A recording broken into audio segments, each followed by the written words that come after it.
antara mereka yang sanggup isytihad terang-terangan. Islam tak nampak tidak menyerah. Dengan Nabi keluar berhijrah ke negeri Taif pun Islam tak nampak lagi. Tapi akhirnya Islam mula menampakkan cahaya. Selepas berlakunya peristiwa Al-Isra' wal Mi'raj tahun yang ke-10 Nabi menjadi Nabi, di mana selepas itu Nabi mula berdakwah di kawasan orang yang berhaji. Hingga Allah Ta'ala buka hati beberapa orang pemuda Yasrib yang dipanggil sebagai Madinah datang jumpa Nabi terima Islam. Mereka balik ke Madinah Al-Munawwarah. Setahun kemudian mereka datang lagi ke Makkah Al-Mukarramah, jumpa Nabi di musim haji diam-diam, dan mereka buat satu baiat dinamakan Baiatul Nisa. Selama 12 orang mewakili 12 puak yang berada di mana yang tak masuk Islam buat baiat diam-diam dengan Nabi. Islam mula sikit-sikit menyebar. Mereka balik semula ke Madinah. Nabi hantar bersama mereka seorang sahabat, Mus'ab bin Umair. Mereka Mus'ab berdakwah di Madinah Al-Munawwarah. Mereka mari semula ke Mekah. Setahun kemudiannya seramai 70 orang lebih. Satu riwayat menyebut 73 orang merangkumi laki-laki dan perempuan kalangan Aus dan juga Khazraj datang jumpa Nabi diam-diam dan buat baiat yang sangat penting yang dipanggil sebagai Baiatul Harbi, baiat perang. Dalam baiat inilah mereka menyatakan kesanggupan untuk bersama dengan Nabi SAW. Dengan para alim ulama istilahkan baiat itu sebagai baiat muqaddimah untuk bina negara. Dr. Khairul Haikal dia bincang isu ini dalam kitab beliau Al-Jihad wal Kitab, satu tesis PhD yang sangat tebal yang dianggap sebagai ensiklopedia Islam dalam bab jihad. Beliau menyatakan bahawa baiat para sahabat Nabi dengan Nabi beberapa ketika sebelum Nabi berhijrah itu adalah muqaddimah untuk pembinaan sebuah negara bagi umat Islam, dan baiat dengan Nabi sebagai pemimpin.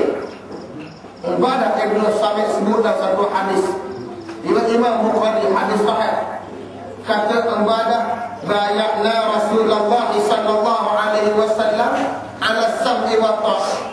Kami baiat dengan Nabi untuk dengar dan juga taat. Fil usri wal yusr, ketika sukar, ketika senang, wa fil mansyat, ketika kami cergas, wa fil makrah, kami rasa malas.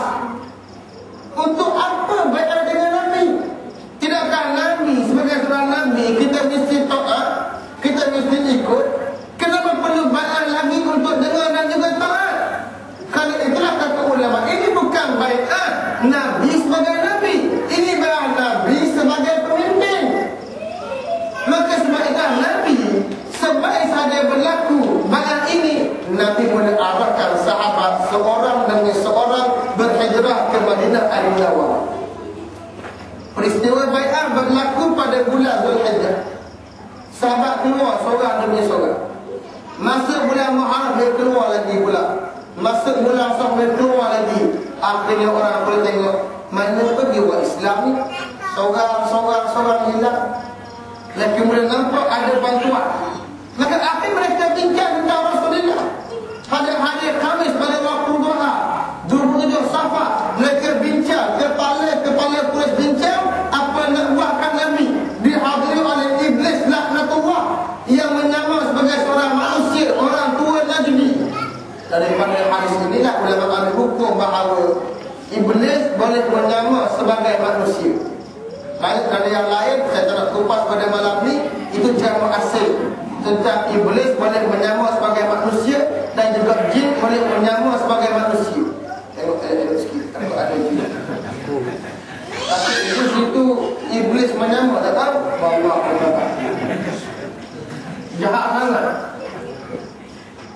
Iblis menyamar sebagai manusia sambil dengan hadis yang tumpang sekali bincang, dibuat 3-4 cadangan, bangun buat Abdul Qurtubi kata kita usir Muhammad. Kata iblis kamu usir dia juga boleh mencapai dapat tempat lain.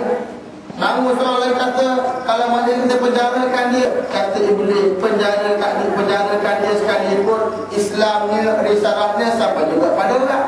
Bangunlah Abu Dhar kata kita bunuh. Kata iblis huwa ra'i, itulah pendapat yang tepat. Maka akhirnya setuju untuk dibunuh Rasulullah SAW. Maka bila mereka bincang waktu duha, Allah Ta'ala wahyukan ke Nabi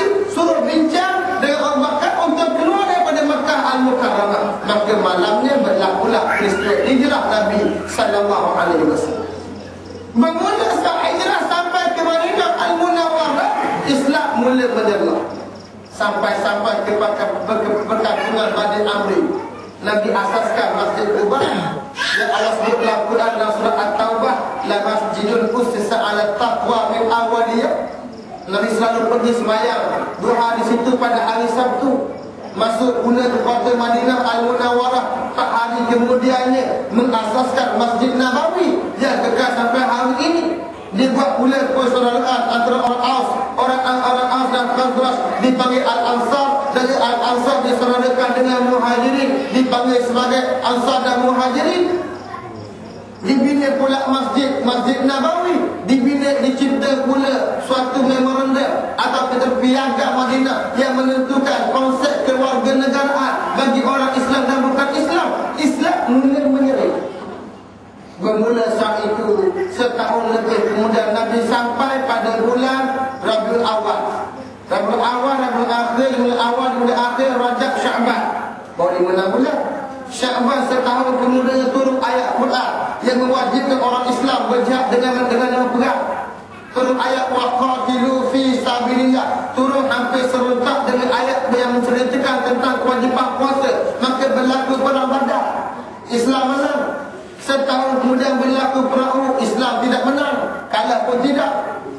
Kemudian 2 tahun kemudian, tahun kelima berlaku perang Khandaq. Seluruh orang Arab di semuanya tanah Arab dipanggil tentera Ahzab, tentera bersekutu mengepung kota Madinah. Tapi Allah beri kemenangan. Mereka berdengar kuasa dengan penuh kecewa. Islam menang. Islam akan menyerah. Dalam tempoh itu turun pelbagai ayat yang berkaitan dengan syariat Islam. Turun ayat berkaitan dengan muamalah jual beli, berkaitan dengan munakahat perkahwinan, berkaitan dengan kehakiman, berkaitan dengan undang-undang jenayah. Turun ayat dalam tempoh itu menceritakan pelbagai hukum akad yang sebelumnya ketika di Mekah tak turun ayat seumpama ini.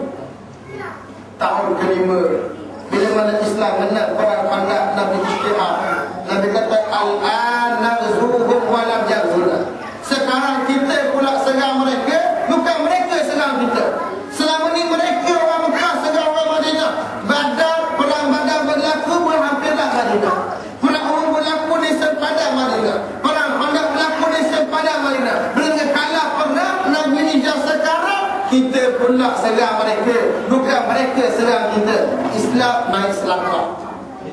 Tahun yang ke-6 hijrah Nabi dengan para sahabat hampir 1000 orang, mereka turun ke Makkah Al-Mukarramah pakai pakaian ihram nak tunjuk kekuatan Islam. Mereka nak masuk untuk buat umrah, bukan nak tawaf negeri, nak masuk buat umrah saja. Mereka hanya buat kelengkapan, bukan kelengkapan perang. Sekadar kelengkapan seorang musafir, itu pedang yang sekadar menghalang kalau ada gangguan perampok di tengah jalan. Tapi orang Mekah tengok Islam begitu gak. Mereka akhir terpaksa minta dengan Nabi dibuat suatu perdamaian gencatan senjata yang dipanggil sebagai perdamaian Hudaybiyah. Nabi terima. Walaupun ramai sahabat tak setuju. Kenapa terima? Sebab bila mereka minta, Nabi nak masuk kampung mereka, mereka minta damai. Selama ni bukan main sangsing lagi, bukan main gedebel lagi. Itu sudah kebenaran awal Islam. Orang yang minta itu orang yang lemah. Kalau dia kuat, dia tak minta, dia bantu. Orang yang minta pada dengan orang yang lemah. Kalau dia kuat, dia bantu je. Berarti Islam dah menang orangnya. Sebab itulah keadaan Islam. Dalam perdamaian antara Islam dan kufur, Islam dan musuh, tidak boleh menerima perdamaian sekiranya Islam dalam keadaan lemah. Seperti berlaku di Palestin sebagai contoh. Berlaku perdamaian Oslo 1990 yang sebelumnya mukadimah 1990. Ulama mengeluarkan fatwa haram berdamai. Kenapa? Kerana yang kuat ketika itu Israel, yang ada umat Islam Palestin. Bila mereka kuat, mereka tentukan syarat. Bila mereka tentukan syarat, kita akan terhina. Dan terbukti sampai hari ini Islam tak menang di negeri Palestin. Walaupun mereka dapat Gaza dan Ariha, tapi Yahudi memegang kedaulatan Palestin. Mereka boleh masuk bila masa mereka nak masuk. Di mana mereka nak masuk? Di mana hebat Islam? Islam tidak hebat. Dan akhir sekali Islam sama Islam bergaduh, Hamas dan juga Fatah. Kerana Fatah mempertahankan Yahudi, Hamas mempertahankan Islam. Ini kesal bila tidak ikut apa yang disebut oleh para ulama yang diistimbat dari kisah hidup Nabi sallallahu alaihi wasallam. Tapi dalam konteks Mekah, Nabi terima. Kenapa? Kerana Mekah sudah luar. Sahabat tak setuju hingga Nabi arahkan mereka agar tahallul. Kata Nabi, tahallul dengan makna orang yang nak pergi buat haji, nak pergi buat umrah, dah niat dah pakai ihram dah. Kalau terhalang tengah jalan tak boleh masuk dengan sebab sakit atau apa sahaja, dia kena tahallul di situ. Caranya sebelah kambing sekor cukup padu. Nabi arah sahabat buat. Sahabat kerana semangat berkobar-kobar dan masuk ke Mekah, mereka macam tak dengar arahan Nabi. Nabi arah, mereka tak ikut. Nabi sedih, masuk ke dalam bilik, ke dalam kamar bertemu dengan Hafsah isteri Nabi.